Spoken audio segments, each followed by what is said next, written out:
સુરતમાં ચર્ચિત નક્ષત્ર safe vote ચોરીકાંડમાં પોલીસને મોટી સફળતા મળી છે। તપાસમાં ચોરીનો કુલ આંકડો હવે 3.49 કરોડ સુધી પહોંચી ગયો છે। સૌથી ચોંકાવનારી વાત એ છે કે શેર બજારમાં થયેલા કરોડોના નુકસાનની ભરપાઈ કરવા માટે વોલ્ટના માલિક પિતા અને તેમના 2 પુત્રોએ આ સમગ્ર કાવતરું ઘડ્યાનું પોલીસ તપાસમાં સામે આવ્યું છે।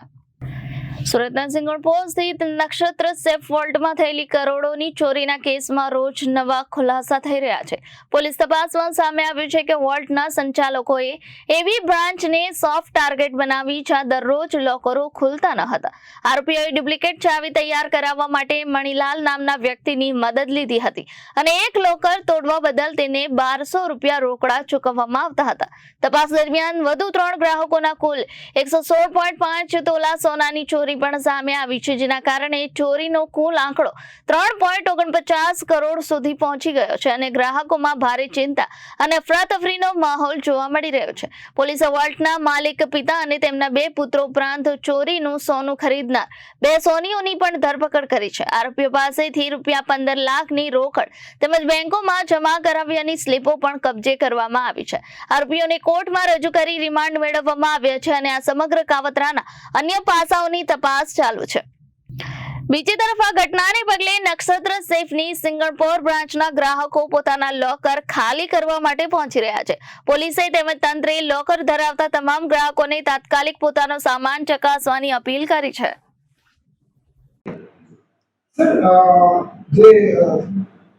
નક્ષત્ર સેફ વોલ્ટ જે હાઉસ છે તેમાં જે સોના ચોરીનો કેસ આવ્યો છે શું અપડેટ કરવામાં છે નવા આરોપી પકડાયા છે એમાં જે ગઈકાલે અગાઉ આપણે માહિતી આપી હતી એ મુજબ જે 2.67 કરોડનું જે આ લોકોએ છેતરપિંડી વિશ્વાસઘાત કરેલો એમાં આપણે અગાઉ 4 આરોપીની ધરપકડ કરેલી, જે સેફ નક્ષત્ર સેફના માલિક મહેશભાઈ અને એમના 2 પુત્રો હર્ષ અને હરિકૃષ્ણ। તેમજ આ જે લોકર તોડવા માટે એમને જેની મદદ લીધેલી એ મણીલાલની પણ રાત્રે એ દિવસે ધરપકડ કરવામાં આવેલી અને એ 4 આરોપીઓની પૂછપરછ દરમિયાન આ જે દાગીનાને લોકોએ જે વિશ્વાસઘાત કરી મેળવેલા એ કઈ જગ્યાએ વાપરે છે, વેચ્યા છે કે એ દિશામાં તપાસ ચાલુ હતી।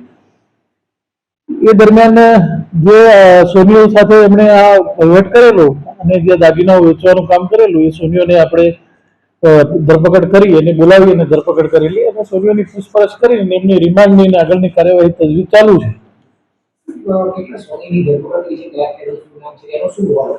જે અત્યારે અમે 2 સોનીની ધરપકડ કરેલી છે, એમાં એકનું નામ કૌશલ છે અને કૌશલ સોની અને બીજાનું નામ છે મિતેશ।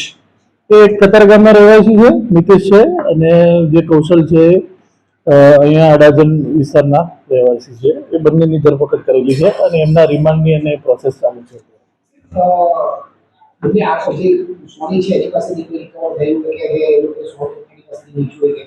હા, સોની પાસેથી અત્યારે સુધીમાં આપણે જે આરોપીઓ સાથે જે એમને પૈસાની ચૂકવણી કરેલી એના બેંક ટ્રાન્ઝેક્શન જે છે એ મેળવ્યા છે અને તેમજ થોડી રોકડ રકમ પણ એમની પાસેથી મેળવેલી છે। તેમજ એ સોનીઓની પૂછપરછ અને બીજા જે દાગીના એમણે અગાઉ આગળના માણસોને કે બીજાને ચૂક્યા છે એ દિશામાં તપાસ કરી રહ્યા છે એટલે મેક્સિમમ રિકવરી થાય એના પ્રયત્નો ચાલુ છે।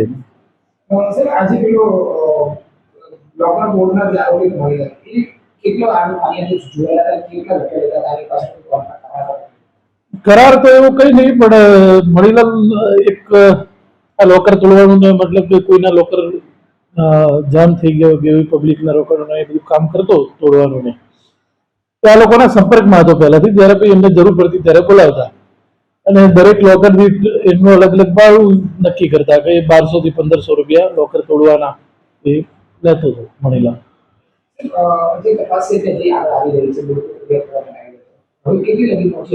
બીજા અન્ય 3 વિક્ટીમ અમને મળ્યા છે અને એમના જે દાગીના કે લોકરમાંથી ગયેલા છે એ એમના સ્ટેટમેન્ટ નોંધી અને ફરિયાદના કામે આગળની તપાસ તજવીજ કરી રહ્યા છે।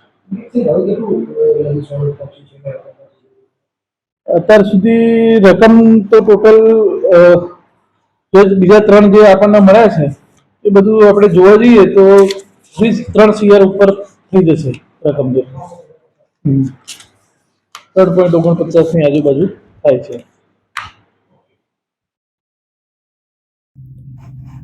Bureau report Janadesh news Surat.